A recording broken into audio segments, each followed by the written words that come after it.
Welcome back to Sayers and Secrets, where guilt has a longer memory than truth. Tonight's case takes you into Wolfe's brownstone, where a missing lawyer turns out to be only the first to vanish. Every clue breathes deception, every motive folds into another. If you love clever crimes and sharper minds, subscribe to the channel, turn on that bell, and join us as Wolfe and Archie unravel what greed dares to call justice. Pour yourself something dark. This one lingers. The phone rang with that short, snappish burr that means business instead of social politeness. I had just poured Wolfe's beer into the glass and was debating whether to tell him it was half an inch higher than usual, when he said, without lifting his eyes from the book, "Answer it." The man on the wire had a voice that wanted an audience but wasn't sure it deserved one. "I'm looking for Mr. Nero Wolfe." "My name's Carson Lyle. I represent a client who wishes to retain his services. It's urgent." I told him urgency came in sizes, and ours started at 500. He swallowed and said, "Money isn't the issue. My client is missing." That got Wolfe to turn a page a little louder than necessary. "Missing clients are the province of the police," I told the phone, "unless they leave behind a retainer and a puzzle." There was a pause, filled with breath and worry. "He's a lawyer, Martin Yates. He left his office last night and never came home." "Huh? I'm his partner." I wrote the name down because Wolfe's eyebrows had climbed a notch at the word lawyer. "Come to the brownstone," I said, "if you can find it." By the time I hung up, Wolfe had closed his book with the air of a man burying civilization. "Archie, if that call involves litigation, decline it." He didn't say litigation. He said disappearance. Even worse. Lawyers vanish for reasons that seldom require intellect to uncover: debt, dalliance, or disbarment. "Fritz," he bellowed. "Beer." When Carson Lyle arrived 20 minutes later, his shoes carried the dust of midtown sidewalks and the nerves of a man who'd skipped breakfast. He looked like a file clerk who'd borrowed authority for the afternoon. I parked him in the red leather chair and got the basics before Wolfe lumbered in. Lyle's partner, Martin Yates, age 42, respected but not beloved, had walked out of his office at 8 the previous evening after a late client meeting. The client's name, Lyle said, was Mrs. Eloise Danner. She'd come about a contested estate. After that, Yates vanished. No car, no call, no corpse. Wolfe lowered himself into his chair and clasped his hands over his middle terrain. "You have informed the police?" "Yes. Inspector Kramer assigned a man, but, well, he said unless there's blood or ransom, they can't do much." "Reasonable," Wolfe murmured. "What then do you expect of me?" "I want him found." "For sentiment or suspicion?" Wolfe's eyelids made it clear which answer he preferred. Lyle shifted. "We're in the middle of an estate settlement worth $500,000. If Yates is gone, signatures are missing. And Mrs. Danner, she's not answering calls either." That lit a small lamp behind Wolfe's eyes. "2 disappearances attached by a document," he said softly. "Pfui, I dislike coincidence." I started the routine: dates, times, habits, grudges, while Wolfe listened like a statue taking minutes. The office had no break-in, no note, no witness. The only irregularity was Yates's briefcase still under his desk and his pen left uncapped, ink dried in a small blue star on the blotter. "Sentimental residue," Wolfe said. "People vanish with less ceremony." Lyle's hands twisted on his knee. "Will you take the case?" "That depends on whether you can afford my indolence," Wolfe replied. "He can," I put in, "and I could use some air-chasing lawyers instead of letters." Wolfe grunted. "I concede nothing yet. Mr. Lyle, leave the address of Mr. Yates's office and home. Archie will investigate the scene. I shall consider whether the matter rises above the banal." When Lyle had gone, I said, "You're hooked." "I'm nibbling, not hooked," Wolfe said. "A lawyer's disappearance may be sordid, but a double absence around an inheritance is geometry. Go. Observe." He closed his eyes, which meant the audience was dismissed. I went for my hat, still hearing the echo of the phone that had started the whole thing, sharp, businesslike, and suddenly personal. The door hadn't finished closing behind Lyle before Wolfe spoke, his voice slow as syrup but just as deliberate. If the man is not dead, he is hiding. If he is hiding, it is from either fear or guilt. Both, I deplore. He reached for the beer Fritz had just brought and took a swallow fit for a man drinking thought instead of hops. You will, of course, discover which. Of course, I said, slipping into my jacket. And if I run into Mrs. Danner on the way, should I ask if she prefers fear or guilt? Do not be impertinent, he said, which was his way of granting permission, and take care not to clutter your mind with conjecture. Observe. That's what I was doing 10 minutes later, standing in the dim lobby of a building that smelled of carpet cleaner and legal dust. The brass plate beside the frosted door read, Lyle and Yates, attorneys at law. Inside, the place looked as if Logic had rented an office, neat desks, lined books, and a clock that clicked its seconds like a stenographer's pencil. A secretary was parked behind a typewriter, doing her best to look unstartled by my face. I'm from Nero Wolfe's office, I said, flashing the license that saves questions. We're looking into Mr. Yates's disappearance. Her hands froze over the keys. Mr. Yates hasn't come in today either. Mr. Lyle said he'd be working from home. He's working from Hope, I said. Mind if I look around? She hesitated, but hesitation doesn't close doors. It just slows them. I moved through the offices, one at a time, law library, file room, a coffee pot dead on the burner, and finally the sanctum with Yates' name on the glass. His desk was the same brand of order that dies hard. Papers squared, pens aligned, phone receiver neatly on the cradle. The blotter had the blue ink star Lyle had mentioned, dried like a memory. Something else caught my eye, a faint outline on the desk surface where a paper had once lain, large, rectangular, recently removed. A contract, maybe. I bent closer and saw the edge of a notepad that had bled its impressions to the sheet beneath. I tore the top off, folded it, and pocketed it. Wolfe could read invisible ink if it smelled like a clue. There was a faint scent in the air, something floral, too soft for office perfume and too deliberate for coincidence. I pulled open the top drawer and found a handkerchief, pale green, with a faint monogram stitched in white. E.D. Either Yates had taken up embroidery or Mrs. Eloise Danner had been closer to him than her lawyer should have been. The secretary looked at me from the doorframe. Are you finding anything? She asked. Her tone was curiosity playing dress-up as politeness.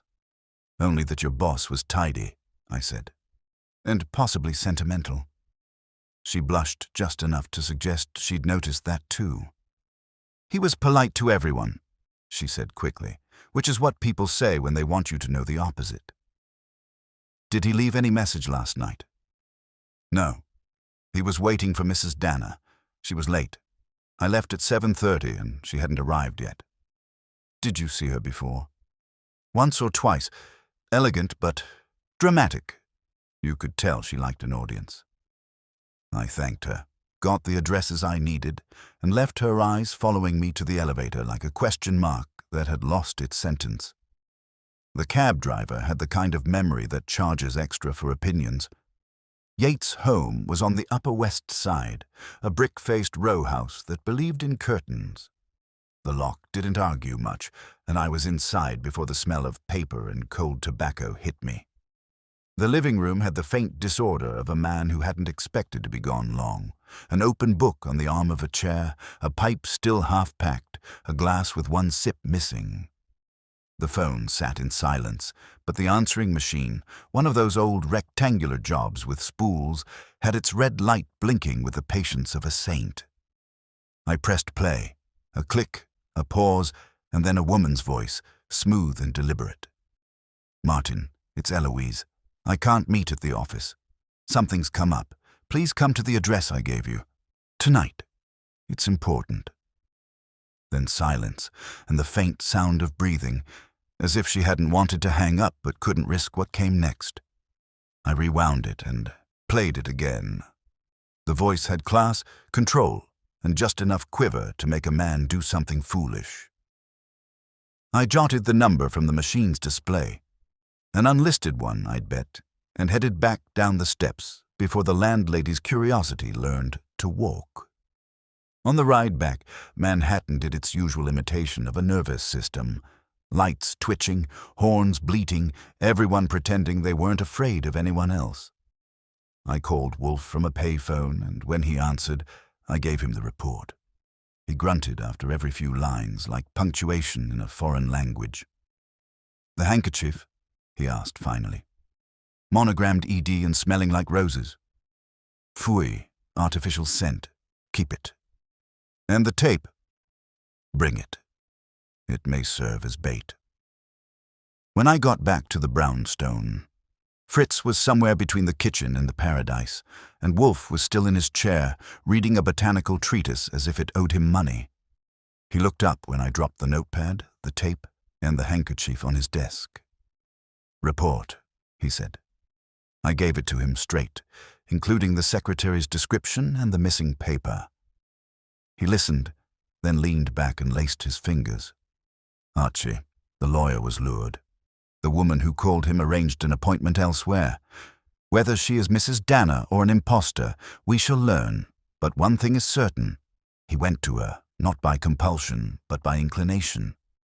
"Meaning he trusted her," I said. "Meaning he desired her," Wolfe corrected. "Which is worse?" He turned the handkerchief in his fingers like it was evidence and insult in one. "Find Mrs. Danner. If she's alive, she can explain. If she is not, she can instruct." I raised an eyebrow. "And how do I find a woman who doesn't want to be found?" "By making yourself findable. Go to the Danner residence tomorrow, no, tonight, and leave your card. State that Mr. Wolfe wishes to discuss the late meeting. Use ambiguity. It stimulates curiosity." "You're assuming she's in town." "I assume she exists. That is sufficient." He pressed the intercom. "Fritz, bring coffee. Archie will require fortitude." "Thanks," I said, pocketing the card case. "If I'm found floating in the Hudson, tell Kramer he owes you a cigar." "I would rather invoice him," Wolfe said. Outside, the night had that crisp chill that makes a man feel like he's walking through someone else's alibi. The Danner address led to a building that wore its respectability too tight. A polished lobby, a doorman who sized me up like a questionable bill, and an elevator that sighed on every floor.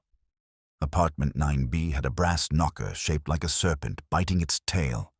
I used it. No answer. I knocked again, longer.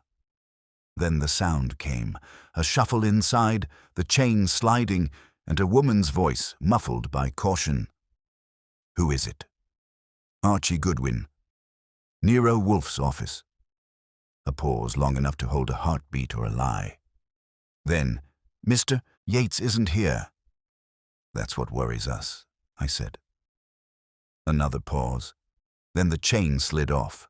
The door opened a hand's width, revealing one eye the color of wet amber and a face that belonged to a portrait someone had loved too long. She looked composed, maybe too much. "You'd better come in," she said quietly. I stepped inside and the scent hit me. The same one from the handkerchief, faint and deliberate. The room was immaculate, but the air was loaded, like a confession rehearsed and waiting for its cue. She moved with that slow, measured grace of someone who's been looked at too often and has learned how to turn the attention into armor. Her robe was silk, pale cream, and her eyes carried the kind of weariness you usually see at the end of a confession, not the beginning. I followed her into the sitting room, where the furniture was polite and the lighting deliberate. "Mr. Wolfe sent you?" she asked, closing the door behind her. "Against his better judgment," I said. "He prefers orchids to people, but people pay better." She gave me a half-smile that didn't belong to the occasion. Then I'll try to be worth the trouble. You're here about Mr. Yates. I didn't answer right away. The air in the room had that faint tremor people get before they lie. You left a message for him last night, asked him to meet you. Her eyes widened a shade too carefully. So they found that recording, among other things. The question is where you expected him to meet you. I didn't. She crossed to the mantel, picked up a cigarette from a silver tray, and lit it with the steadiness of someone clinging to ritual. I told him not to come. I was upset and I said things I didn't mean. He called back, but I didn't answer. I watched the smoke draw a perfect circle above her hand. That's not how your message sounded. It was an invitation, not a farewell. She didn't flinch. Perhaps I wanted him to think that. Why? Because I was angry, she said quietly. Martin had been pressing me about my husband's estate. He thought there were assets I hadn't disclosed. He was right. But I was tired of being dissected. That earned her a raised eyebrow from me. So you invited him to meet you under false pretenses, then didn't show, and now he's missing. You see where that gets you on the suspect ladder. Her lips tightened. I'm not stupid, Mr. Goodwin. I know how it looks. Then help it look better. She turned, met my eyes. He called me again around 9. Said he was going to confront someone who'd been blackmailing him. I didn't ask who. I wish I had. I took a step closer. You're saying Yates was being blackmailed? Yes. He told me it was about a client file. Something he'd mishandled. He said it could ruin his reputation. He sounded frightened. Did he say where he was going? No, only that it had to end that night. She dropped into a chair, the silk folds settling like surrender. I thought he'd call back. When he didn't, I convinced myself he'd solved it. There was a silence long enough for the smoke to fade between us. The story fit like a rented suit. Mostly right, but pinched in places. I studied her face, the small tremor in the jaw that contradicted her composure. Mrs. Danner, if you're holding anything back, now's your chance to get generous. Her eyes flicked toward a writing desk by the window, then back. There's a letter, she said. He sent it this morning. It was slipped under my door. She rose, crossed the room, and opened a drawer. Her hand came out holding an envelope with her name typed neatly across it. The postmark was local, but there was no return address. I took it and slid the sheet out. The handwriting was Yates's. Precise, slanted, a man trying to control his panic. Eloise, if this reaches you, it means I've failed to contain it. The file is gone. I couldn't risk the firm's name or yours. Tell Lyle nothing. Destroy what's left. You were right. I should never have taken that case. No signature, but the intent was loud enough. Wolfe's voice rang in my head like a dry gavel. 2 disappearances attached by a document. I folded the letter, slid it into my pocket.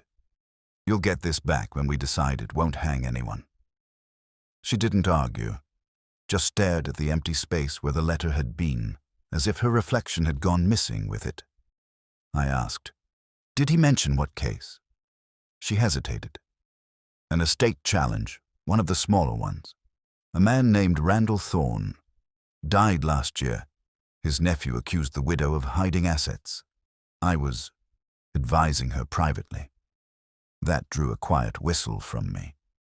So you were advising the accused widow while Yates represented the firm handling the estate. Cozy. Her tone turned brittle. I did nothing improper. That's a word with long legs, I said. If Yates was being blackmailed over that case, who stood to profit? Her gaze went cold. You think I'm lying. I think you're editing. Wolfe likes the full text. She crushed the cigarette into the tray with unnecessary precision. There's a man named Nolan Briggs, investigator for the Thorne family. He followed me for weeks, said he had evidence that could clarify my relationship with Martin. I told him to leave me alone. Did he? Not until 2 nights ago. That made the timeline align like dominoes. Yates disappears last night. The man blackmailing him vanishes from her doorstep the night before. Where can I find this Briggs? I don't know, she said. He called from payphones. He was clever enough to stay in the shadows.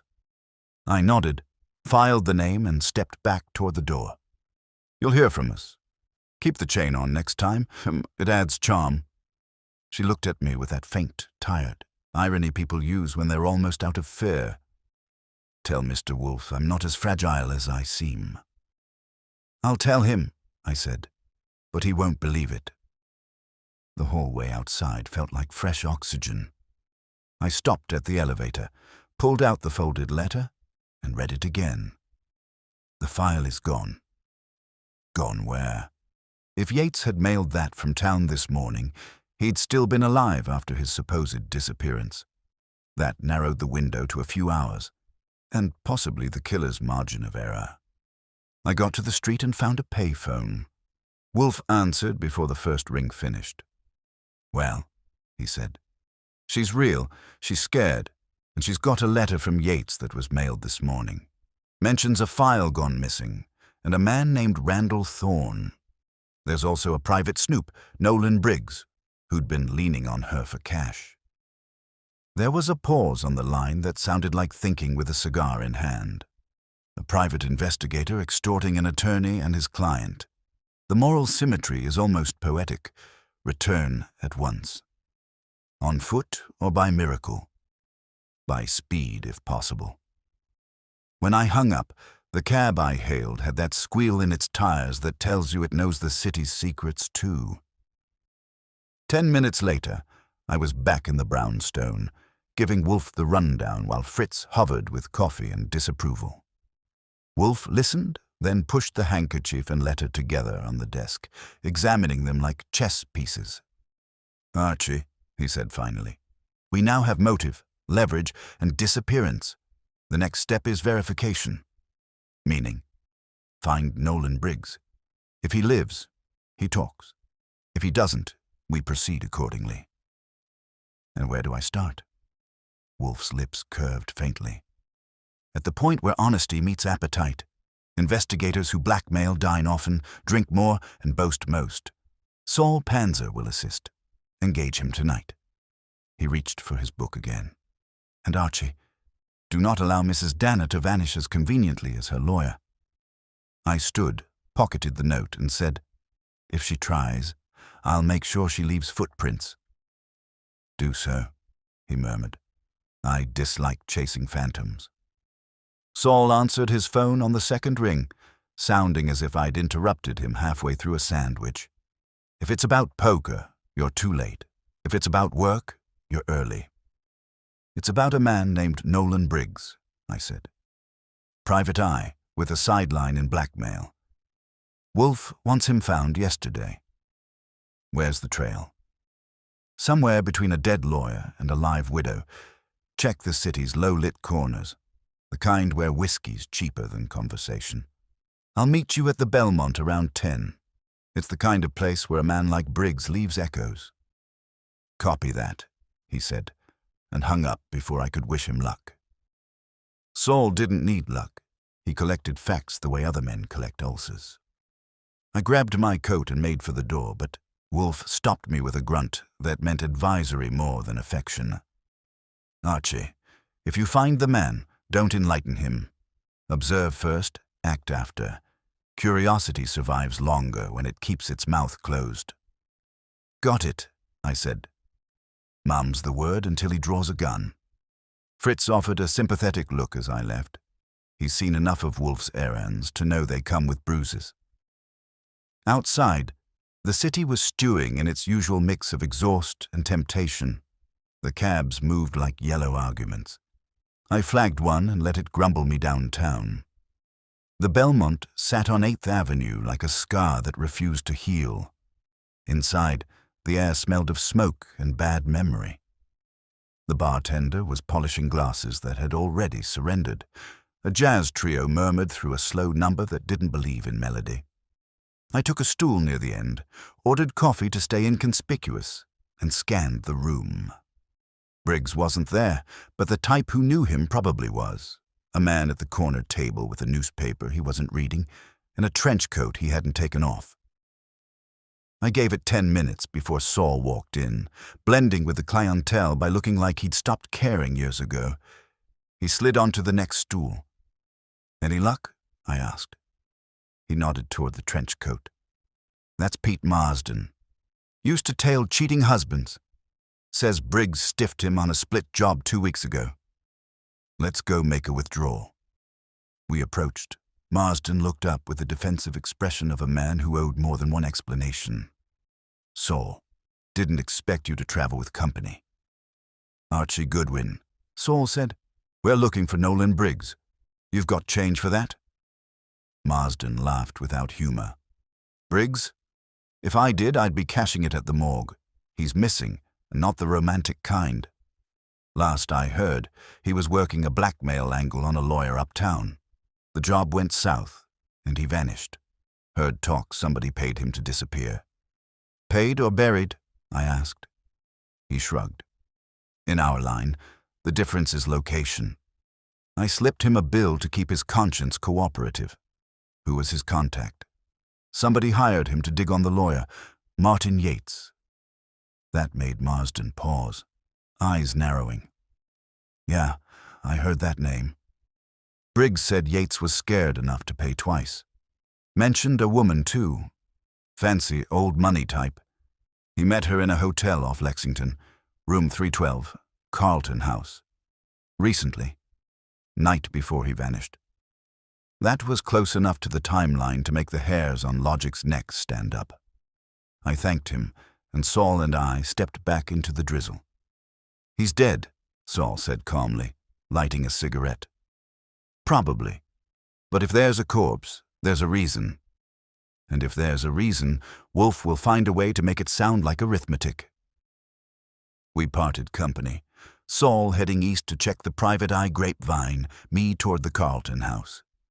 The lobby was gold-leafed pretense, the kind of place that rented secrecy by the hour, but called it discretion. I signed the visitor book under a forgettable name and slipped the clerk a 20 for memory insurance. Room 312 had been cleaned since the previous night, but I asked the maid on duty if she remembered the guest. She looked me up and down, decided I wasn't a reporter, and nodded. "Man checked in around 8, left after 10. Had a visitor, a lady in green. Elegant, older than she wanted you to think. Didn't stay long." "Did they argue?" "No. Quiet. Too quiet." That gave me just enough rope to get curious. I stepped into the empty room under the pretense of leaving a message. The bed was made, but the mirror had a faint smear. Lipstick, pale rose, matching the shade Mrs. Danner had worn. On the carpet near the dresser, my eye caught something silver, a small cufflink tarnished and engraved MY. I pocketed it, left a $1 tip on the nightstand to keep the maid loyal, and headed back to the street where the air tasted like rain on iron. Wolfe would call it progress. I called it trouble-wearing perfume. Back at the brownstone, Wolfe was precisely where I'd left him, with a book in one hand and patience in the other. I laid the cufflink on his desk. "Martin Yates," I said. "Found in a hotel room where Briggs met a lady in green. The maid confirms. She fits Mrs. Danner's description. Timeline matches his disappearance." He placed the cufflink on the blotter as if weighing guilt. "Intriguing. That connects all three. Yates, the woman, and Briggs. The convergence suggests culmination." "Meaning somebody double-crossed somebody?" He nodded. "Two people in conspiracy invite a third only when trust is about to expire. Someone tried to reclaim leverage and lost control." "Then we find out which one's breathing," I said. "Precisely. Kramer must be informed, though he will take offense at my initiative." "Call him." I dialed, and the familiar bark came through. "Goodwin, if this is another one of Wolfe's garden variety interferences. It's a missing person case, and it's starting to smell like homicide. Check the name Nolan Briggs. Might be floating or cooling somewhere. And if you find a lawyer named Martin Yates nearby, call it a set. Kramer grunted. I'll see what's in the files. Don't meddle, Goodwin. When we meddle, you get results, I said, and hung up before he could echo it. Wolfe had been watching me with the expression of a man tolerating a necessary evil. You realize, of course, that if both men are dead, Mrs. Danner becomes indispensable. She already is, I said. Only question is whether she's bait or fisherman. He tapped the desk. Tomorrow we summon her. Meanwhile, you will assist Saul in locating any record of Briggs's movements before his vanishing. Phone calls, receipts, tavern chatter. A pattern will reveal intention. I started for the door but paused. If the pattern leads back to her apartment, then the matter resolves itself, he said. No woman perfumes murder by accident. That was as close to prophecy as Wolfe got. I hit the street again, rain misting my hat brim, the city pulsing with a low heartbeat of things half buried. I didn't have proof yet, but the air already felt charged, like the moment before a light flicks on to show you something you'd rather not see. The rain sharpened into needles as I crossed 8th toward the cab rank, the kind of drizzle that gets under your collar and takes up residence. A flash of headlights cut across the street. The cab braked, and I stepped in, giving the driver Saul's apartment address. He'd been working the night shift of private inquiry for 3 hours now, which meant either he had Briggs or the city had Briggs. He opened the door before I knocked. You've got timing, he said. Our boy turned up, sort of. I stepped inside. Saul's place looked like a filing cabinet that had learned to smoke. On the table sat a damp envelope and a small key with a tag marked P.O. 147. He left this at a bar on Houston, Saul said. Bartender said Briggs was spooked. Told him if he didn't make it through the night, someone should get this to Nero Wolfe. That line had a way of tightening the air. And the bartender didn't ask questions. He asked one, how big the tip was. Briggs paid in 20s. The key glinted in the weak light. I picked it up. So he expected a rough night, and didn't live to describe it. Police found a body in a warehouse off 12th, Saul said. Unidentified, but description fits. I couldn't get close. Kramer's boys have it sealed. If that's Briggs, we're running out of voices. I pocketed the key. Then we'll use echoes. Post office opens early enough for the curious. I'll fetch whatever's in box 147 and you make sure the cops don't lose their new corpse. Saul nodded. You think the box holds the file Yates mentioned? I think it holds the reason 2 men are dead and a woman's waiting her turn. The cab back to the brownstone felt shorter, maybe because the city had gone quieter, or maybe because Wolfe's voice was already rehearsing disapproval in my head. When I entered, he was awake, which meant the night had grown interesting. You smell of taxis, he observed. Also progress, I said, tossing the key onto the desk. Briggs left us a present. Post office box 147. Saul says the man himself might be occupying a slab. Wolfe leaned forward, eyelids narrowing. So the orbit collapses. 2 disappearances, 1 death, 1 file. Go at once, retrieve the contents. If there is danger, it will arrive on schedule. Comforting, I muttered, and went out again. The post office on 34th was a cathedral for insomnia. Hollow light, marble echo, and a clerk who looked like he'd been carved from boredom. I handed him the Yahweh, tag and a forged signature that would have made a forger proud. He vanished, returned with a small brown parcel, paper sealed with tape and a faint scent of machine oil. Back in the cab, I slit it open with my penknife. Inside was a folder wrapped in wax paper, labeled in Yates' hand, Thorne Estate, Private Core. The first page was a copy of a will, the next few, letters, typed and signed, between Randall Thorne's widow and Yates. The last page was handwritten in pencil, the words cramped, frantic. If this reaches Briggs, Deliver to Wolfe. I can't trust the firm or Lyle. The widow paid to hide the second will.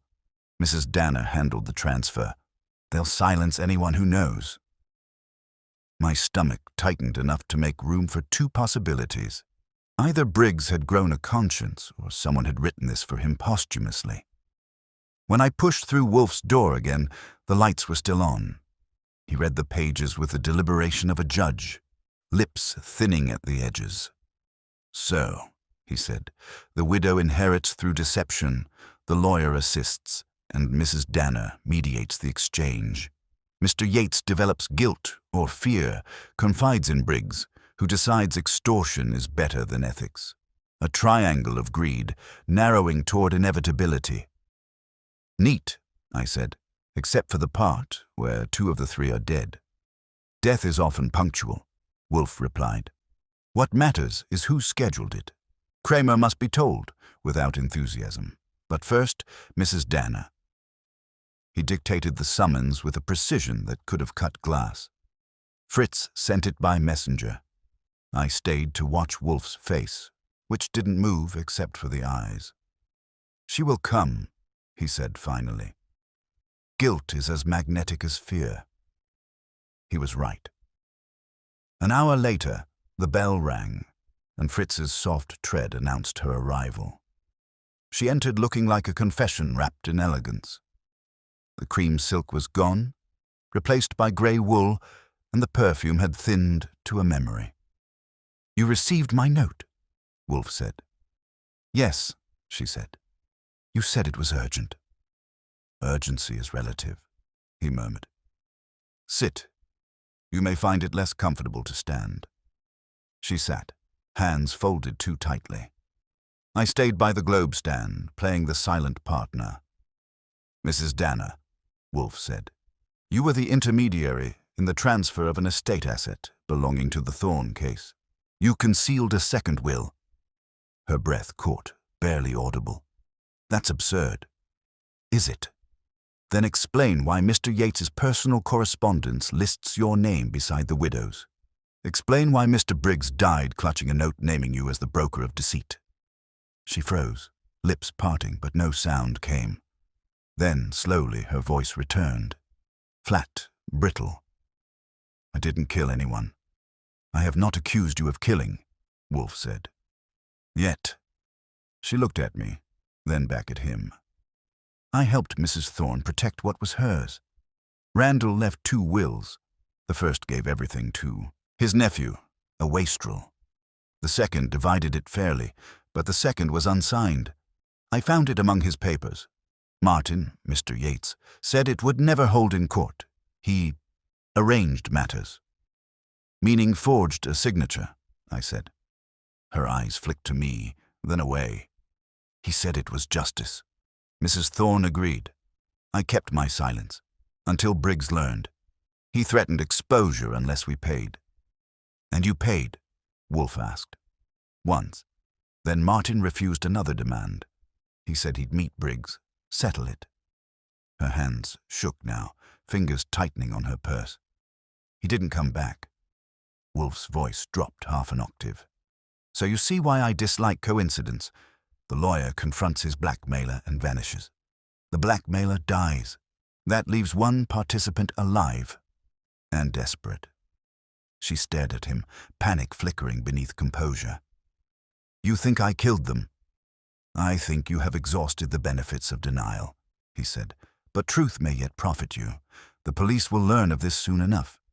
Your only advantage lies in choosing whether to assist me or contradict me. Her eyes glistened, but no tears fell. If I tell you everything, she said quietly, will you protect me? Protection, Wolfe said, is the business of saints and lawyers. I am neither, but I can ensure that truth arranges its sequence to your benefit. She hesitated, swallowed, and leaned forward slightly. There's something I didn't tell you about that meeting. I wasn't supposed to be there, but I went. The hour tightened. Wolfe's gaze sharpened like the edge of a verdict. Continue. Her voice thinned to a whisper. I waited in the corridor outside the hotel room. I heard them arguing, Briggs shouting, Martin begging. Then a shot. I ran. I didn't look inside. And you didn't tell this to the police? I asked. She shook her head. Because I thought, if he was dead, it would end. It never ends, I said. Wolfe rose, which in our world means thunder. Archie, call Inspector Kramer. Inform him that Mrs. Danner has information about a shooting in the Carlton house, and arrange for her not to vanish in the interim. She closed her eyes. You'll ruin me. Wolfe's tone was almost gentle. My dear lady, ruin was invited long before I arrived. Kramer showed up faster than a tax notice, his coat still dripping from the rain and his jaw already in motion. He strode into the office with the energy of a man who hadn't slept and wasn't about to start. All right, Wolfe, he said. You said you've got a witness who heard a gun go off in my case. Start talking before I decide to save the taxpayer some money and haul you both downtown. Wolfe didn't rise. He rarely surrendered the advantage of mass. Inspector, Miss Danner is understandably distressed. I suggest moderation. Distressed, huh? Kramer's eyes swung to her. Lady, you realize withholding evidence in a homicide is obstruction. She looked small under his stare, but didn't break. I was afraid, she said softly. That's a pastime, not a defense, he growled. You heard a gunshot at the Carlton house. What time? Just after 10. I was outside room 312. Kramer scribbled something, then looked at me. That's the same room where we found the bloodstain and the cufflink you turned in, but no body. Meaning Briggs wasn't shot there, I said. Or if he was, someone moved him before you arrived. Kramer's glare shifted back to Wolfe. You've been holding out again. Wolfe's brows arched. I hold nothing, Inspector, except my patience. We discovered only what your department overlooked.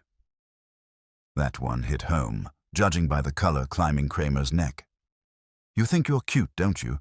You'll hand over every scrap of that correspondence, or I'll get a warrant and take it. You'll receive copies, Wolfe said calmly. Archie, oblige him.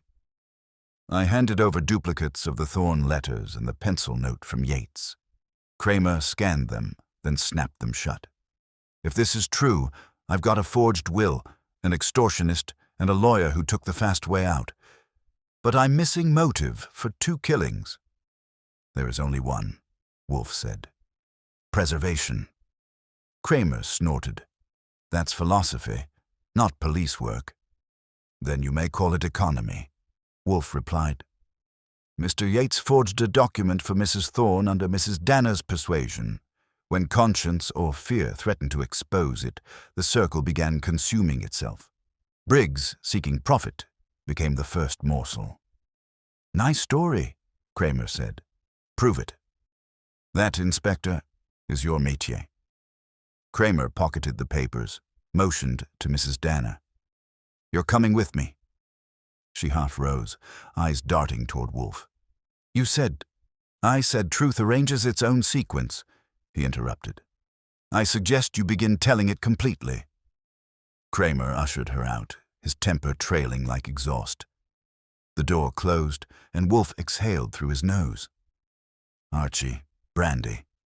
I poured 2 fingers into the glass he held out. You think she's lying? Not entirely. But omission is the art of the guilty. The shot she heard did not kill Briggs. It silenced Yates. That's an interesting inversion, I said, but you'll need a corpse to back it. We shall have one, he murmured. When Kramer identifies the body in the warehouse, it will not be Briggs. It will be Yates. I stared at him. You're guessing. I do not guess, he said, setting the glass down. I infer. Consider the geometry. The letter Yates wrote was mailed after his disappearance. That requires either resurrection or forgery. Briggs could not have written it. His style was crude. Mrs. Danner could and would if she needed to direct suspicion away from herself. I whistled low. So she kills Yates, makes it look like Briggs disappeared him, then kills Briggs to erase the witness. Precisely reversed, Wolfe said. Briggs killed Yates, under her persuasion. and she in turn eliminated Briggs when greed exceeded her tolerance. You may verify my order when Kramer phones. That phone rang less than an hour later. I picked it up. Goodwin. Kramer's voice was flat. You'll love this. The body in the warehouse wasn't Briggs, it was Yates. Single gunshot to the chest. Time of death around 10 p.m., same as the gun Mrs. Danner heard. I covered the receiver. Score 1 for the fat man. Wolfe's lips didn't move, but satisfaction leaked through like steam. And the weapon? Kramer grunted. .32 automatic, no serial. Ballistics won't help. But get this. The forensics boys found traces of perfume on his coat collar. Expensive stuff. Roses. Indeed, Wolfe said into the phone. You might look to Mrs. Danner's wardrobe for corroboration. She's not talking yet, Kramer said. We've got her on hold until morning. She swears she didn't shoot him. Of course, Wolfe murmured. No intelligent woman would confess before breakfast. Inspector, when you locate Briggs, you will complete the pattern. If we locate him, Kramer said, if you get anything else, keep your phone clear. The line clicked dead. I leaned against the desk. Well, that wraps the ribbon around motive. She gets Yates to fake the will, pays Briggs to handle the dirty end, then panics when the extortion starts. Now she's alone at the top of the heap. Incorrect, Wolfe said. She's not alone. Someone else participated in concealing the forgery. Lyle? Obviously. His absence from the narrative is eloquent. He introduced the case, deflected suspicion toward Mrs. Danner, and volunteered information too readily. He knew Yates' guilt, but not her intent.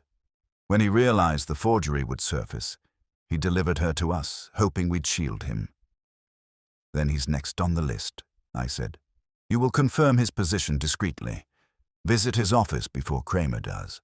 Observe his behavior, his statements, and particularly his scent. His scent, I repeated. You want me to sniff the man? I said observe, not inhale, Wolfe said. Perfume transfers through contact. If he handled Mrs. Danner recently, it will betray him. I grabbed my hat. If this ends with me testifying about roses, I'm charging overtime. The streets had drained of traffic. At Lyle and Yates, a single light burned behind frosted glass. I tried the door, unlocked. Inside, papers were strewn across Lyle's desk like a panic attack in progress. He looked up, face pale, eyes jittering from desk to door. Goodwin, he said. I was just organizing files. Sure, I said, stepping closer. Looks like they organized you first? Expecting company? He swallowed. Kramer called. He said Martin's dead. You sound surprised. I am. He sat, hands trembling. I didn't think it would. God, I only wanted it to stop. What exactly? The payments. Briggs came to me first, not Martin. Said he had proof of the forgery. I paid him off, but he kept pushing. When Martin found out, he went to confront him. I begged him not to. Where were you that night? At home, alone. The alibi had all the substance of cigarette smoke. I leaned in, catching a faint trace of something floral. Roses again, too subtle for coincidence. Did you see Mrs. Danner tonight? I asked. His eyes flicked up sharply. No, why? She might see you soon, I said, through a pane of glass. He stood abruptly. Goodwin, I didn't kill anyone. I swear. She said it was handled. She said Briggs would disappear quietly. She miscalculated, I said. And you, counselor, just told me you were her partner. He went rigid, realized the slip, then sagged. I didn't mean, look, if I talk, can Wolfe? I heard the door behind me open and the solid steps of men with authority. Kramer's voice filled the room. You don't need Wolfe. You need a lawyer. Lyle froze, and the room suddenly smelled of fear and wet wool. Kramer nodded at me. Nice work, Goodwin. We tailed your cab. Figured you'd lead us somewhere useful. Always glad to help, I said. As the uniforms closed in on Lyle, I caught the faint tremor in his voice. She made me do it. Wolfe, I thought, would enjoy that part. Kramer didn't waste breath on ceremony. He motioned the uniforms to haul Lyle out, his expression half grim, half satisfied. "We'll get the rest from him downtown," he said, tugging his coat straight. "You coming, Goodwin?" "I'd rather live," I told him. "Wolfe likes me where he can scold me in person." He grunted, watching Lyle disappear through the doorway. "He's scared stiff. Either he's the brains or he just realized he partnered with a killer." "Maybe both," I said. "I'll tell Wolfe you're back in the saddle." He looked like he wanted to argue, but settled for a nod. "You do that, and tell him to stay out of my case." I didn't promise anything because Wolfe prefers his meddling unadvertised. Once Kramer's car pulled away, I found a cab and headed home through streets shining with fresh rain. The brownstone lights were still on, which meant Wolfe had been waiting for the report, like a spider expecting vibrations. "He confessed to complicity," Wolfe said before I opened my mouth. "Practically," I said. Kramer caught him mid-panic. Lyle admitted to paying Briggs and helping cover the forgery. Claims Mrs. Danner told him Briggs would vanish quietly, but her definition of quiet involves bullets. Wolfe's eyes half closed. "As expected. And Kramer?" "Taking him downtown to unspool the rest." "Good." Wolfe tapped a finger against the arm of his chair, a slow rhythm that usually meant he was counting lies. "Did you notice anything unusual?" "Just the smell," I said. "Same rose perfume on him as Mrs. Danner. Stronger up close." That pulled one eyebrow up like a curtain on revelation. "Ah, so their alliance was personal as well as professional. That simplifies motive and complicates guilt." "You mean they were in it together?" He nodded slightly. "At first, she needed legal ingenuity. He needed her money and charm. They built the fraud together. When Yates' scruples intervened, she persuaded Briggs to remove the inconvenience, but she overestimated Lyle's tolerance. The moment death intruded, he began to fear exposure and turned on her. Two predators devouring the same kill. Only one still walking around free. "For the moment," Wolfe said. "But her freedom is temporary.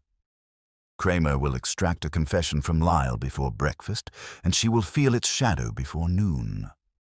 He shifted his weight forward, a mountain preparing to speak. "Archie, call Mrs. Danner. Tell her I require clarification on a minor inconsistency. Use a tone that invites reassurance." "She's at police headquarters." "Not yet," he said. "Kramer will first interrogate Lyle. That gives us perhaps an hour. Call her residence." I picked up the phone, dialed. The line rang too long. When the voice finally answered, it wasn't hers. It was a man, nervous, hoarse, breath too close to the receiver. "Who's calling?" "This is Nero Wolfe's office," I said. "Mrs. Danner, please." "She's not available." "Tell her it's urgent." A faint click came through the line, then silence. Dead air. I replaced the receiver, turned to Wolfe. Either she stepped out, or someone just hung up with a gun in the room. He frowned, his bulk stiffening. "Pfui, you will go. Now." I was already moving. The cab outside hadn't cooled from the trip over, so it cooperated. The streets blurred past in streaks of rain light. When I reached her building, the doorman wasn't at his post, which was unusual enough to make me pause. The lobby clock showed 12:20. I hit the elevator button. Nothing. I took the stairs. At the 9th floor, her door stood ajar. That little serpent-shaped knocker grinned at me, half-turned. I drew my gun and eased in. The apartment lights were low but burning. The smell hit first, gunpowder and the faint sweetness of roses. She was on the carpet near the divan, one hand clutching her side, the other stretched toward the phone she hadn't reached. There was blood, not much, but enough to turn gray wool black. Her eyes fluttered when I knelt beside her. "Who?" I said. Her lips moved, dry, cracking. "He came to finish." I pressed the wound, uselessly. "Lyle." She shook her head faintly. "Not Lyle. Someone sent—" The rest dissolved into a sigh that sounded like an apology. I called it in before the silence settled. Kramer arrived 10 minutes later, face thundercloud, dark. "You again," he said. "You can't even leave a suspect alive long enough for paperwork." "She was breathing when I got here," I said. "Someone else paid her a visit first." He scanned the room, then turned to his men. "Check the elevator operator, the doorman. Hell, check the janitor's dog. I want everyone who's been near this floor." He crouched near the body, frowning at the small glint of something on the floor. "What's that?" I bent and picked it up. A tie pin, plain gold, engraved with 2 initials. C.L. Kramer's eyebrows lifted. Carson Lyle. "Either he dropped it while shooting her," I said, "or someone wants us to think he did." "Spare me the literary options," he growled. "We'll see what the lab says." He turned to one of the uniforms. "Get her to the morgue, priority." Then to me, quieter. "Wolfe's going to gloat." "He'll try not to make it obvious," I said, "but he won't succeed." I left before Kramer could ask for statements, taking the tie pin in an envelope for Wolfe. When I got back, the orchids were asleep and the office was thick with his concentration. He listened while I laid it out. The call, the open door, the bullet, the initials. "So," he said, "the circle completes itself. Lyle killed her, or pretended to, before someone else silenced her to ensure his guilt. You think he's being framed? Possibly, but not unjustly. His complicity is genuine. Only the order of punishment differs." He gestured for the pin, turned it between his fingers, eyes narrowing.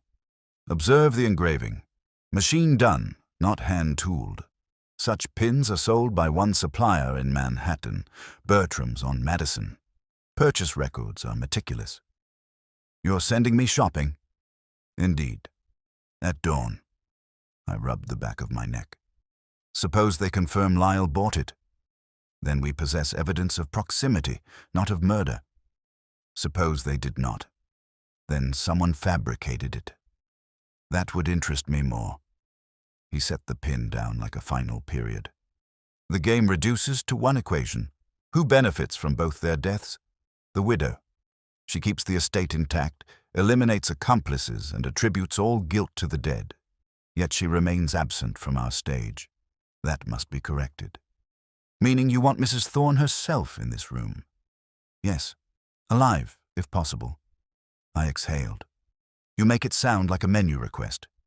"Archie," he said, voice low, "in this business, survival is merely an ingredient." I checked my watch. Dawn wasn't far. "I'll start with Bertram's, then find our widow." "Do so quietly," he said. "Kramer will thunder, but thunder obscures lightning." As I left, the rain had slowed to a whisper, the city holding its breath. Somewhere between a florist's scent and the echo of gunfire. A pattern was closing, and Wolfe, patient, immovable, was already counting the final moves. The sun hadn't shown up yet, but the city was already pretending it had. Street lights blinked off in exhaustion as I walked into Bertram's fine haberdashery, where a clerk with a jaw like porcelain and manners to match met me halfway down the aisle.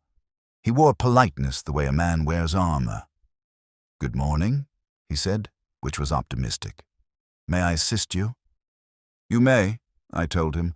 "I'm tracing a tie pin, gold, oval, engraved with initials CL, bought within the last 2 months." He gave me the look reserved for detectives, debt collectors, and men who say tracing. "We don't usually discuss our customers." "I know, but this one's under investigation. Official business." I flipped my wallet just long enough for him to glimpse the license and assume it came with government backing. "You cooperate, and your name doesn't appear in the morning papers." That did it. He vanished into a back room and came out with a ledger older than his conscience. "Yes," he said, leafing through pages. "Here, purchased 3 weeks ago. Custom order. 2 initials, as you said." He turned the book for me to read. The entry said, "CL, cash sale, pick up by courier. Mrs. Thorne." That name pulled the rug halfway out from under logic. "You're sure?" "Quite. She was an elegant woman. Older, poised. Paid in full." So the widow had bought a tie pin with Lyle's initials on it and planted it beside Mrs. Danner's body to frame him. Wolfe would call it ingenious. I called it nasty. I thanked the clerk, took the page number, and left before his curiosity grew teeth. Outside, I called the brownstone from a corner payphone. Wolfe answered with a single word. "Report." "The tie pin came from Bertram's," I said. "Buyer, Mrs. Thorne herself." A low hum came through the receiver. "Predictable. She is tidying her inheritance. Return immediately." That was the closest Wolfe came to enthusiasm. I flagged a cab and reached the brownstone just as Fritz was opening the front door for the milk delivery. Wolfe was already in his chair, hands steepled, eyes glinting like he'd been waiting for the rest of the sentence. "She framed Lyle," I said, dropping into my chair. "Bought the pin, staged the scene, made it look like he killed Danner. My bet, he never left custody long enough to do it himself." "Not quite," Wolfe said. "Kramer released him after preliminary questioning, insufficient evidence. He returned to his office briefly last night. Your visit confirmed that. But he has since vanished again." "Convenient," I said. "If Mrs. Thorne's on a roll, she might have saved Kramer the trouble." "Unlikely," Wolfe murmured. "She has achieved her purpose. Eliminating Mrs. Danner closed the circle. Lyle's disappearance would attract attention. No, she is finished unless provoked. Then we provoke." He looked at me over steepled fingers. "Naturally." That's how I found myself an hour later in a taxi headed toward the Thorne residence, an old brownstone wearing wealth like a coat of dust. A butler with shoulders wider than his loyalty opened the door and informed me that Mrs. Thorne was indisposed. I smiled, said it was medical, and stepped past him before he could test the word's meaning. The drawing room had the sterile beauty of a photograph. White flowers, pale furniture, not a cushion out of place. Mrs. Thorne sat near the window, a letter open in her lap. She looked smaller than her reputation, but her eyes had the calm of someone who has finished worrying. "Mr. Goodwin," she said before I could speak, "I wondered when you'd arrive." Mr. Wolfe rarely leaves his prey unattended. That's a poetic way of saying good morning. Morning has nothing to do with it. She folded the letter carefully, like she didn't trust paper either. "Is it true Mrs. Danner is dead?" "It's true," I said. "And the police found a tie pin nearby, one with Lyle's initials. You've seen it before." Her face didn't change. "I've seen many such trifles. This one came from Bertram's, paid for in cash. Courier, Mrs. Thorne." Her lips curved faintly, not quite a smile. "I admire precision, Mr. Goodwin, but if you expect me to confess to purchasing jewelry, you'll be disappointed. I'm more interested in why you'd plant it beside a corpse." That earned me a slow, steady look. Planting implies deceit. I merely gave destiny a nudge. 2 dead bodies and a forgery are a hell of a nudge. She rose, moving toward the window, her reflection a ghost among curtains. "You think me monstrous. Perhaps I am. But Martin Yates was destroying my husband's legacy. He conspired to invent a will that divided what Randall built. I corrected the imbalance. By hiring Briggs." Her shoulders stiffened, the only tell she gave. "I don't hire filth. He approached me. Said he could manage Yates if I paid him. I agreed. But when he grew greedy, I withdrew. Mrs. Danner panicked. She was always fragile. And Lyle? Lyle was a fool in love. She used him. I merely gave her what she wanted, a man to shoulder blame. There was no tremor in her voice, no plea for understanding, just the calm arithmetic of guilt balanced. "Then you're admitting—" "I'm admitting necessity," she said, "and I don't expect forgiveness. Only silence." She turned toward me, her eye steady. "You and your employer could achieve much if you chose discretion over virtue. Mr. Wolfe understands value. You should remind him." "Lady, Wolfe doesn't sell silence," I said. "He rents truth to the highest bidder, and the police have a generous budget." She smiled then, faint but genuine. "Then we are finished." "Not yet," I said. "Because Lyle's missing again. If he turns up dead, this house becomes the scene of a triple feature." That one cracked the composure. Her hand tightened on the window frame. "He's alive," she said quickly. "He has to be. I told him—" The sentence broke when the front door opened somewhere behind us. Heavy footsteps, a murmur, then Kramer's unmistakable voice rolling down the hall. "Hold it right there." I turned as two uniforms stepped in with Lyle between them, pale, rumpled, and bleeding from a small cut above his eye. His coat was torn, his hands shook. "She tried to have me killed," he blurted, staring at Mrs. Thorne. "Her driver, he came after me at my apartment." Kramer came in behind him, glancing from her to me. "We got your message, Goodwin. I figured you'd be here stirring the pot." "Looks like it boiled itself," I said. Mrs. Thorne didn't move. "You believe this man over me?" Kramer crossed his arms. "Lady, I don't believe anyone until the lab finishes, but your fingerprints on a gun near Dana's body and a purchase receipt for that tie pin say you're running out of prayers." For the first time, she faltered. "Receipt?" "Bertram's keeps good records," I said. "You should have bought wholesale." Her eyes darted once toward the letter on the table. Then her composure returned. "Inspector, I would like to call my attorney." "Sure," Kramer said. "You can use the phone downtown." He nodded to the uniforms. They took her arm, politely but firmly. She went quietly, which somehow made it worse. Lyle sagged into a chair, breathing like he'd run a mile through regret. Kramer rubbed his face. "This case smells worse than a Sunday fish market, but I think we've got the bones. Wolfe will want to take credit, I suppose." "He'll take truth," I said. "Credit gives him indigestion." Kramer grunted and signaled his men. As they left, I looked once more at the empty window where Mrs. Thorne's silhouette had stood, like justice finally getting a taste of its own reflection. Back at the brownstone, Wolfe listened without interruption. When I finished, he nodded once, gravely. "The widow's confession will be oblique but complete. Greed always writes its name legibly. Excellent, Archie. You have earned dinner." "Make it breakfast," I said. "Dinner's too far away for the living." He reached for his beer, eyes closing halfway. "Justice, too, is delayed gratification. Fritz will prepare eggs." I leaned back, watching him settle like a monument at peace. The city outside was waking again, shaking off the night's secrets. Inside, the case was finished, the circle closed. But somewhere beneath the calm, the smell of roses lingered, a reminder that guilt, like perfume, never really leaves a room. Wolfe didn't say anything while Fritz cleared away the breakfast dishes. The quiet was thick enough to chew, and that saying something with Fritz's omelette on the table.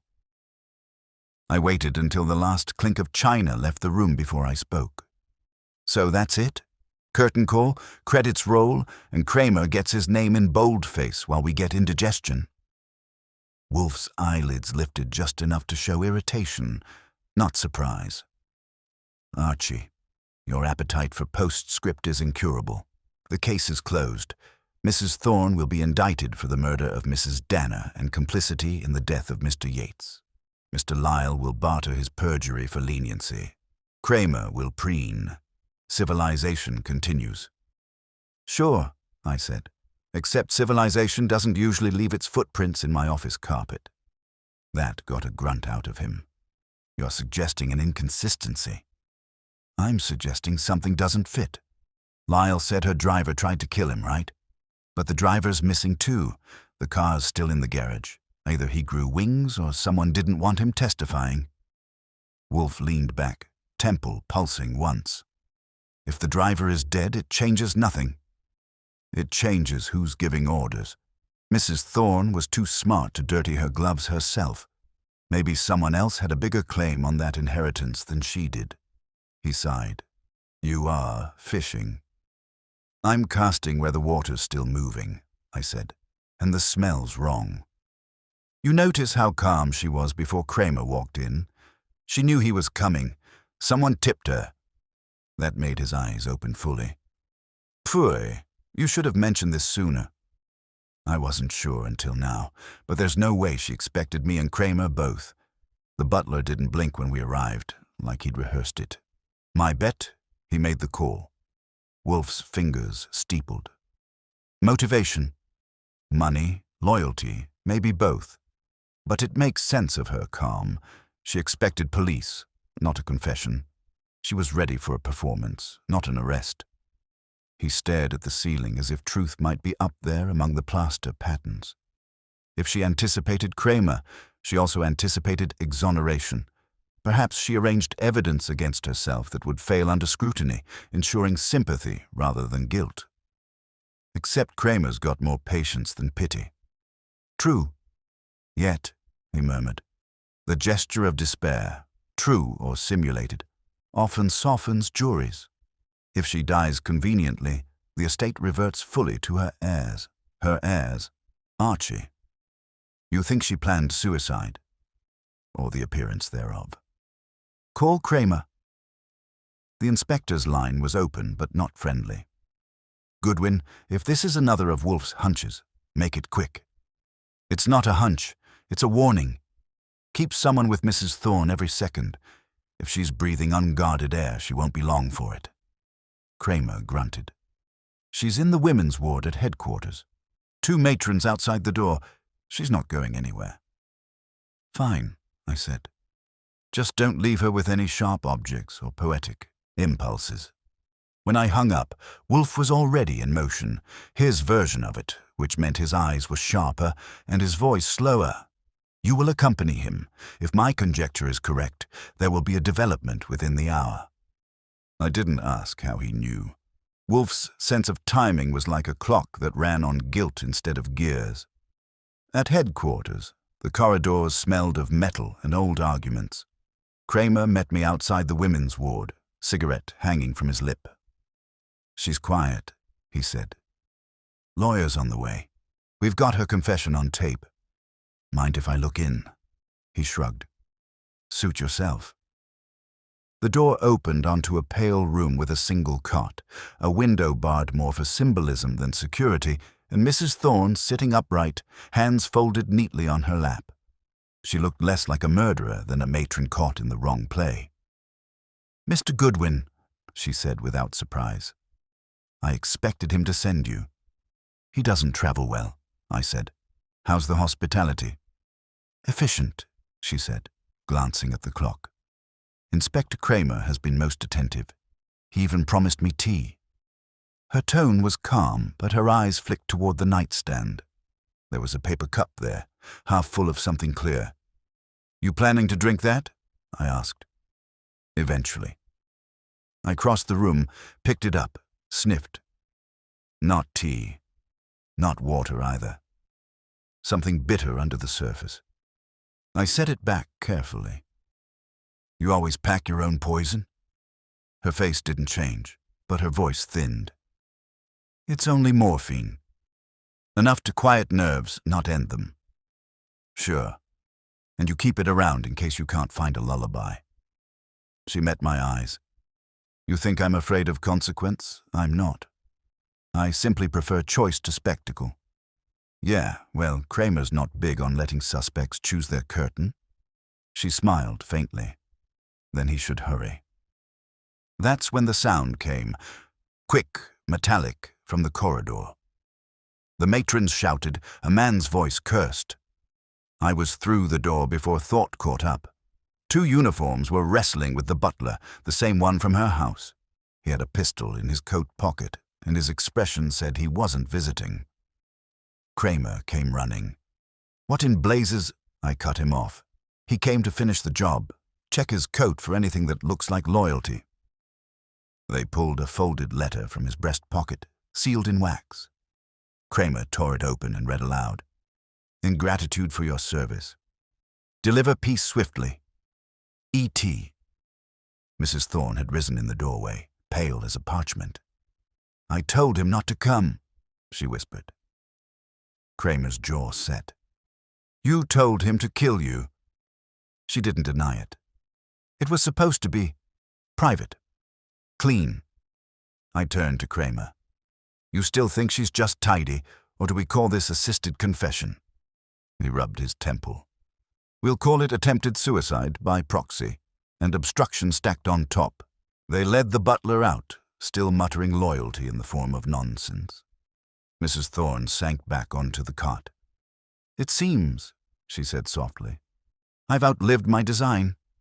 Kramer gave me a look that could have lit a cigarette. "Tell Wolfe he wins again, and tell him I'm getting too old for his kind of victories." I said I would, but Wolfe didn't gloat when I relayed it. He just nodded slowly, eyes heavy. She sought control to the last. Such people rarely survive their own choreography. "She nearly didn't," I said. "You were right about the timing." He waved it off. "Predictable. Pride seldom waits." The orchids above him filled the silence with their quiet perfume, and for once it wasn't pleasant. I poured myself a drink, leaned against the desk, and said, "So that's all the bodies accounted for? Case closed for real?" "Yes," Wolfe said, "though I find no triumph in it. Justice achieved through self-destruction is arithmetic, not art." He closed his eyes. "Archie, the roses. Dispose of them. Their scent has become intolerable." I carried the vase of roses into the kitchen, dropped them into the trash, and washed the scent off my hands until the water went cold. Fritz gave me a look that could have cured insomnia. "Mr. Wolfe dislikes waste," he said. "So do I told him, "but those things have been breathing murder all week." When I got back to the office, Wolfe had his chair swiveled slightly away from the desk, eyes half closed as if listening to a sermon only he could hear. The silence was calm, but not peaceful. "Archie," he said without moving, "Kramer will call soon." "He just left the station with what's left of Mrs. Thorne's dignity," I said. "You've got admirers in homicide. They're planning a plaque." He ignored that. "She will confess tonight. Fully and formally. The butler will corroborate. Mr. Lyle's testimony will provide the final adhesive. There remains, however, one small thing." "Always is," I said. "What now?" "The second will." I frowned. "We found copies in Yates's files." "Copies," Wolfe repeated, "but not the original, the one Mrs. Danner claimed existed. That document will determine whether her deceit began as justice or theft." I took a breath. "You think it's still out there?" "I think Mrs. Danner hid it, and Mrs. Thorne knew she did." The phone rang before I could answer. Wolfe gestured, so I picked up. Kramer's voice was rough with satisfaction and fatigue. "You can sleep easy. She talked. Everything. Yates, Briggs. The forgery. The setup. Says the real will was destroyed." "Destroyed when?" "Before Yates died. She burned it herself. Said it was mercy." "That's her word," I said. "You believe it?" "She's not getting out of prison on charm," he said. "If there's anything else, Wolfe can keep it as philosophy. Good night." The line went dead. Wolfe opened his eyes. Destroyed. Convenient. "Maybe true," I said. She didn't have much reason to lie now. On the contrary, the condemned always preserve a fragment of illusion. He leaned forward, gaze fixed on the empty spot on his blotter where the roses had been. "You will go to the Thorne residence again?" "For what?" Ashes? For proof. I was halfway to the door before he added, "And Archie, go armed. Vanity resists burial." The cab driver recognized me and didn't ask questions, which is how you know a man's lived in New York long enough. At the Thorne house, the lights were off, except one in the study. A uniform stood by the front steps, yawning through his watch. He waved me through when I flashed the license. Inside, the air was cool and heavy with the scent of furniture polish, not roses. The study door was open. I turned on the lamp. The desk looked too clean. Even the blotter had been replaced, but under the wastebasket, liner was a curl of half-burnt paper, brittle, faintly brown at the edges. The handwriting that survived was Yates's. I read just enough to make the hair on my arms shift. The name at the bottom wasn't Mrs. Thorne's. It was Mrs. Eloise Danner, the supposed victim. The paper was only part of a page, but the language was legal. Bequeathed to my friend and advisor, Mrs. Eloise Danner, the property held in trust. The rest was gone, eaten by flame. I pocketed the fragment and left before the air could start asking questions. Wolfe's eyes opened wider than I'd seen in days when I laid it on his desk. "You're certain of the handwriting?" "Positive. Matches the notes Yates kept in his office." He examined it through the magnifier. "Then the entire structure inverts. Mrs. Danner was the beneficiary. The second will favored her, not the widow. Mrs. Thorne's motive was not protection, it was envy. Which means, he said slowly, the crime began not with greed, but with wounded pride. Yates hesitated to execute the forged version because it benefited a woman outside the family. Mrs. Thorne discovered that fact, and the remainder unfolded inevitably. I sank into the red chair. So Mrs. Danner wasn't just an accomplice. She was the reason for the murder. Wolfe nodded once, gravely. And the irony completes itself. The woman envied for her advantage became the victim of its destruction. Mrs. Thorne's sense of moral symmetry demanded nothing less. I rubbed my temples. "You know, you make murder sound like algebra." "Only when the sums balance," he said. We sat in silence for a minute. Outside, dawn was trying its best through the fog. Wolfe finally reached for the phone. "Kramer," he said when the connection came. "I have a small correction to your case file. The will was not destroyed. I have its fragment.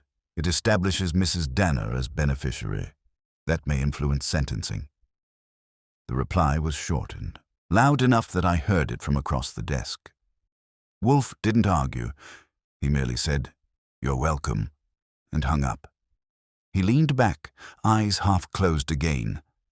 "Archie, do you recall the proverb, 'Envy is a blade that cuts the hand that holds it'?" Mrs. Thorne's hand was steady to the end. "You're getting poetic." He ignored that. "Prepare the record of our expenses and the transcript of your notes. Mr. Lyle will remit payment. He will wish to forget, and forgetting is rarely free." I pulled out the ledger, but something in his tone made me pause. "You sound tired." "I am," he said quietly. "Murder conducted without artistry is fatiguing. Then take it as comfort that you just solved one full of style." He opened one eye. "If style is measured in futility, yes." I didn't have an answer for that. The room was starting to lighten with the pale wash of morning. The orchids gleamed faintly above the desk, silent witnesses to another solved puzzle that no one wanted solved. Fritz entered with the mail and set a single envelope in front of Wolfe. The return address read District Attorney's Office. Wolfe slit it open, scanned the short letter, and passed it to me. It was a formal acknowledgement of cooperation, polite, official, utterly bloodless. "Well," I said, "that's gratitude for you." He took his beer from the tray Fritz had quietly placed and raised it slightly. "To necessity, Archie. It keeps the world in motion." "And stops it too," I said. He sipped, eyes unfocused, voice almost a whisper. "Yes." and stops it too. The letter was still on the desk when the doorbell rang. A single clipped chime that didn't ask permission. Fritz appeared in the doorway, eyebrows raised. "Inspector Kramer, sir." Wolfe didn't move. "Admit him." Kramer came in with his hat still on, which tells you exactly how much respect he was ready to show. His eyes swept the room, stopped on the fragment of paper near Wolfe's hand, and narrowed. "I should have known you couldn't leave well enough alone." Wolfe's tone could have chilled coffee. "I rarely leave anything alone, Inspector. It tends to fester." "Yeah, well, your festering just made my morning miserable." Kramer pulled out a cigarette, didn't bother asking. "That scrap you handed over, turns out it's dynamite.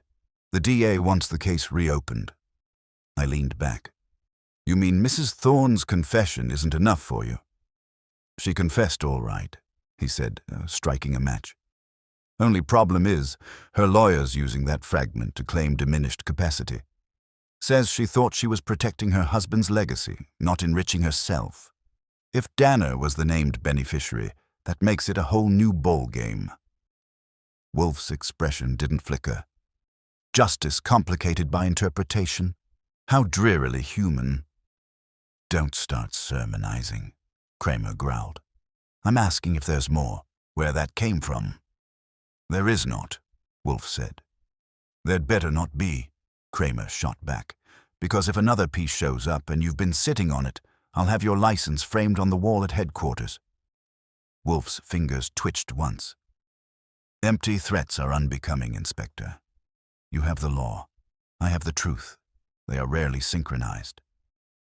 That one hit home, and Kramer exhaled smoke through his nose. "You think you're funny?" "No," Wolfe said mildly. "Merely accurate. I cut in before the room reached spontaneous combustion.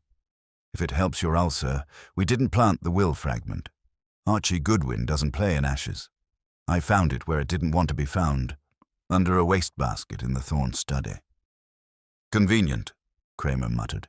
"You always do have a knack for discovering just enough to make things worse." He turned toward the door, then stopped. "The DA's not happy about your interference. Don't push it. Mrs. Thorne's going to trial, but this little scrap might shave a few years off. Thought you'd like to know." He left without saying goodbye. The door clicked shut with all the gratitude of a tax collector. Wolfe's jaw flexed once, and then the silence stretched like a held breath. I gave it 30 seconds before cracking it. "So that's it? All that work and she might get sympathy for being sentimental?"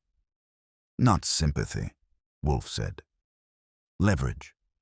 Her counsel will construct a narrative of loyalty and misunderstanding. The court will prefer that to corruption. It flatters the collective conscience." "Then maybe we should start selling narratives," I said. "They pay better than truth." He almost smiled. "You are learning cynicism, Archie. I am proud and alarmed." I was about to reply when the phone rang again. Wolfe gestured for me to answer. I picked it up, and Saul's voice came through, calm and precise as always. "You might want to sit down." "I'm already sitting. What have you got?" "Something odd. The forensics report on the handwriting. That fragment, the one you found. It wasn't Yates's." I frowned. "Come again?" "Not Yates's hand. It was forged. Same style, but microscopic differences. Spacing, stroke pressure. The lab says it's an imitation." "Who's the artist?" "Lyle. Matches samples from his firm's files. He wrote it." I turned to Wolfe. Mouthed, "Lyle forged it." Wolfe's eyes sharpened to a point. "Continue," he said. "Saul did. They found another fragment in Yates's briefcase, hidden under the lining. That one's real, and it names Randall Thorne's nephew as the heir. Danner's name isn't anywhere near it." "Meaning the forgery wasn't Yates after all," I said slowly. "It was Lyle's." "Exactly. My guess, he tried to fix the mess after the murders started. Maybe to frame Mrs. Thorne, maybe to save his own hide. Where is he now?" "Disappeared again. His bail hearings this morning, but he never showed." "Got it," I said and hung up. Wolfe's voice was low, deliberate. So the moral geometry collapses entirely. Mrs. Thorne believed Yates betrayed her. Yates believed Briggs would protect him. Lyle betrayed them both. The counterfeit Will you found was his insurance, an illusion to rewrite guilt after the fact. I blew out a breath, which means the case isn't over. Indeed not. Fetch your coat. That was Wolfe's version of, let's go hunting. I did, and 10 minutes later we were in the brown sedan with Fritz behind the wheel, Wolfe wedged in the back like a reluctant monarch being ferried to an unworthy coronation. We traced Lyle's last known address, a furnished apartment off Riverside. The concierge remembered him leaving an hour before dawn, carrying a briefcase and wearing panic-like cologne. The cab company logs said he'd been dropped near the East River docks. Suicide? I asked. Self-preservation, Wolfe said. He intends to disappear, but he is too methodical to rush. We shall find him in a liminal space, neither gone nor safe. We found the car first, parked crooked near Pier 22. The driver's door was open, keys still hanging. No blood, no struggle. On the seat lay a single envelope addressed in Lyle's handwriting, for Mr. Wolfe. I tore it open. Inside was a typed confession, brief and desperate. I forged the document. I thought it would end the blackmail. Yates discovered it and I panicked. Mrs. Thorne wanted me to destroy everything, but I couldn't. The will in the fire was mine. The deaths were hers. I only wanted escape. There was no signature, but the ink smeared at the end, as if he'd been interrupted. I looked up at Wolfe, whose expression had turned inward, calculating. He didn't mail it, I said. No. He intended delivery in person, meaning someone got to him first. Wolfe nodded once, grimly. Inspector Kramer will soon find another body. And he did. The call came in before we were halfway back uptown. Kramer's voice was tight. You win again, Wolfe. They pulled Lyle out of the river near the ferry terminal. Looks like drowning, but we'll see what the coroner says. Wolfe closed his eyes. He was too predictable. Predictability invites elimination. Yeah, well, Kramer said. You can add it to your statistics, and maybe, for once, keep your nose out of the paperwork. He hung up. Wolfe didn't speak for several minutes. The city slid past in gray smears, the river glinting like a long, cold blade. Finally he said, Archie, note this. Of the 4 involved, none survived the design of their deceit. The wages of contrivance are uniform. I'll put it in your memoirs, I said, under cheerful thoughts for a rainy day. He made a noise somewhere between a grunt and a sigh. Bah, Fritz will serve lunch. We shall endure civilization again. As the brownstone came into view, the last trace of mist lifted from the street. The world looked cleaner than it deserved to. I parked, followed Wolfe inside, and watched him sink into his chair with a weight that wasn't just physical. He opened a fresh beer, lifted it halfway, and said, Archie, never marry morality to money. They beget monsters. Noted, I said, but I still want a raise. That earned me the faintest ghost of a smile. Impertinent as ever. Very well, $5 a week. Make it 10. He closed his eyes. 7, and no more roses. The afternoon light slanted across the office like a confession that had missed its appointment. Wolfe hadn't moved for an hour, except to refill his glass. The orchids were basking in silence, the kind that always feels like judgment. I'd typed up the final report, sealed it in an envelope for Kramer, and was considering whether coffee or bourbon qualified as reward when Wolfe finally spoke. Archie, he said quietly, you perceive the symmetry of it. If you mean 4 bodies, 1 forgery, and a city that doesn't care, sure, it's symmetrical in the same way a gravestone is. He ignored that. The forged will, its existence was never about inheritance. It was a cipher. Each participant believed it represented justice in their favor. Mrs. Thorne saw it as protection, Yates as redemption, Lyle as escape, Mrs. Danner as trust. Each perished for mistaking it as truth rather than artifice. Meaning, I said.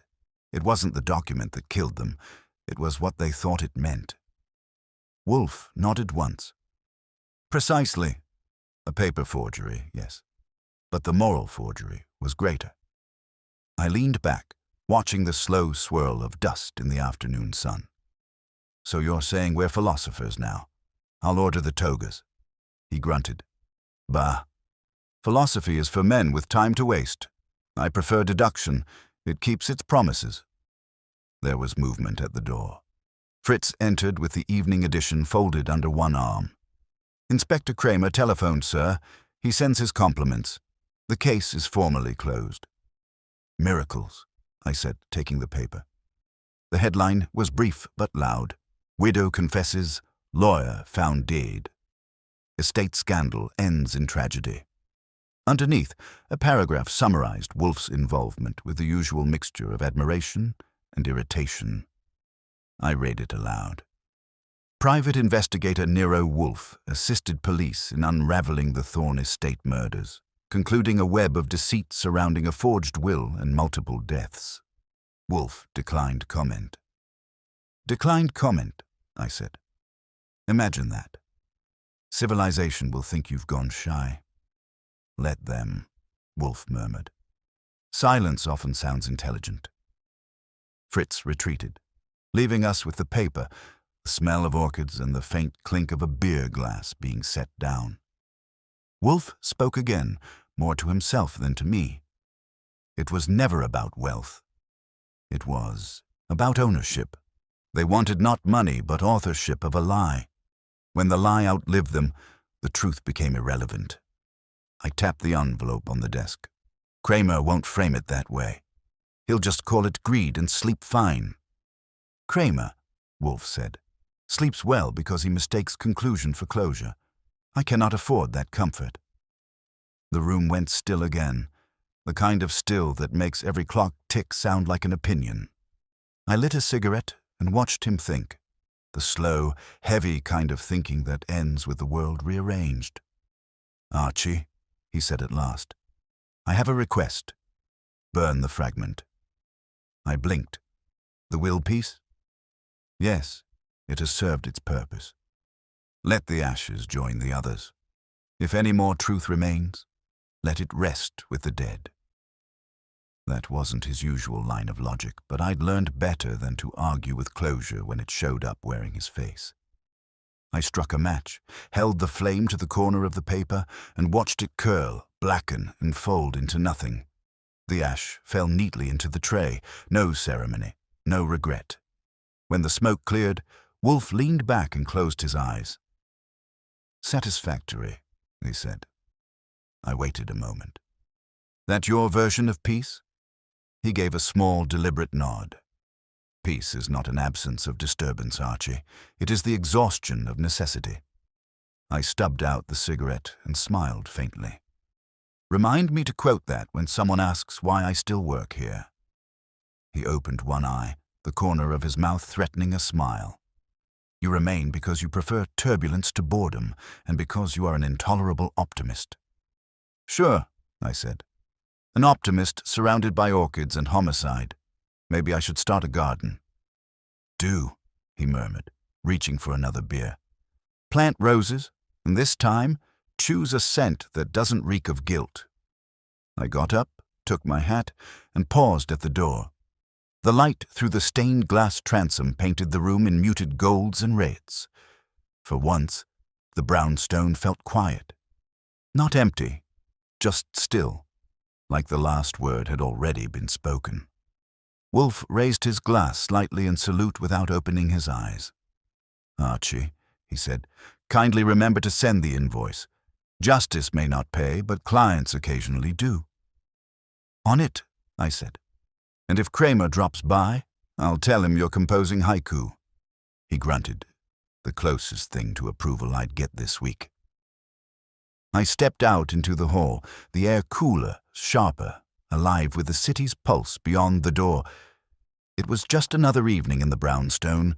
Truth settled, lies buried, and somewhere in the distance, another mystery warming up its engine.